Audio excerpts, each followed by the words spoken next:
नमस्कार, मैं संजय प्रसाद और आप देख रहे हैं India news mirror and Lohari times. मैं आपको बता दूं कि मैं इस वक्त मौजूद हूं केंद्रीय विद्यालय के कैंपस में, और जहां पे आज आपको बता दूं कि नेशनल एजुकेशन पॉलिसी जो केंद्रीय विद्यालय ने चालू किया था और उसके 3 साल जो है आज पूरे हुए हैं। उसके उपरांत जो आज एक मीटिंग रखी गई थी आचार्य सब ने, किस तरीके से केंद्रीय विद्यालय में एडमिशन को लेके, केंद्रीय विद्यालय के जो एजुकेशन को लेके किस तरीके से बताया गया है। और साथ ही आपको बता दूं कि अब जो है केंद्रीय विद्यालय एजुकेशन के साथ साथ स्किल डेवलपमेंट की भी बातें कर रही है, ताकि बच्चों को स्किल डेवलपमेंट की भी बातें चले, ताकि उनके दिमाग में अब व्यवसाय भी चले। शिक्षा के साथ साथ व्यवसाय कितना ज़रूरी है, इस बारे में पूरी तरीके से जो है इन्फॉर्मेशन दिया गया स्कूल द्वारा। और कहा कि बच्चों को अब नई आत्मनिर्भर भारत के तरफ जाने की ज़रूरत है, जिससे कि उन्हें सिर्फ नौकरी तलाश नहीं करनी है, जबकि अपना व्यवसाय भी चालू करके दूसरों को भी नौकरी दिला सकते हैं, कर सकते हैं। इसके उपरांत देखिए कि आचार्य सब ने किस तरीके से इन्फॉर्मेशन दिया बच्चों को लेकर, एजुकेशन को लेकर। देखिए पूरी खबर। राष्ट्रीय शिक्षा नीति 2020-21 सत्र से केंद्रीय विद्यालय में पूरी तरह लागू है, जिसमें 10+2 शिक्षण की व्यवस्था को 5+3+3+4 में परिवर्तित किया गया है। साथ ही साथ कक्षा 1 में एडमिशन की आयु जो 5 वर्ष पहले थी उसे 6 वर्ष कर दिया गया है।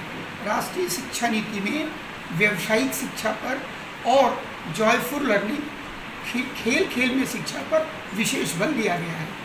केंद्रीय विद्यालय संगठन राष्ट्रीय शिक्षा नीति को पूर्णतः लागू करने के लिए तत्पर है, कार्यशील है।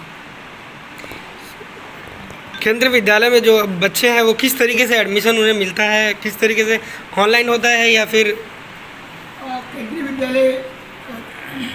विद्यालय संगठन में जो परीक्षा है यह एक सेंट्रलाइज्ड व्यवस्था ऑनलाइन सॉफ्टवेयर के माध्यम से होता है, जिसमें पूरी तरह पारदर्शिता रखी जाती है। आयु को 5 वर्ष से बढ़ाकर 6 वर्ष कर दिया है। इसके साथ ही केंद्रीय विद्यालय संगठन में पहले 10+2 की शिक्षा व्यवस्था थी, जिसे परिवर्तित कर 5+3+3+4 की व्यवस्था की गई है। जो पहला 5 का स्टेज है वो फाउंडेशनल स्टेज है, जिसमें नर्सरी से लेकर के कक्षा 2 तक, प्रारंभिक चरण में 3 साल कक्षा 3 से 5, मध्य चरण में 3 साल कक्षा 6 से 8 और माध्यमिक चरण में 4 साल कक्षा 9 से 12वीं तक।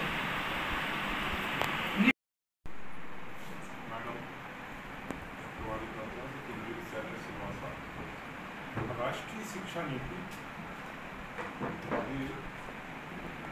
29 जुलाई 2020 को इसके पारित हुआ था, उससे ही सतत रूप से चल रही है।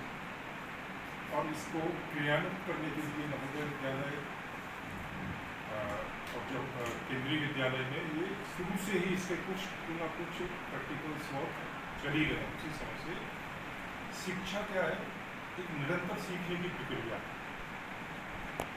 तो भारत का नेतृत्व करने के लिए राष्ट्रीय शिक्षा नीति 2020 के माध्यम से सभी को गुणवत्तापूर्ण शिक्षा प्रदान करने की आवश्यकता है। इस संदर्भ में जवाहर नवोदय विद्यालय के साथ साथ अन्य विद्यालयों में भी राष्ट्रीय शिक्षा नीति 2020 का क्रियान्वयन शुरू कर दिया।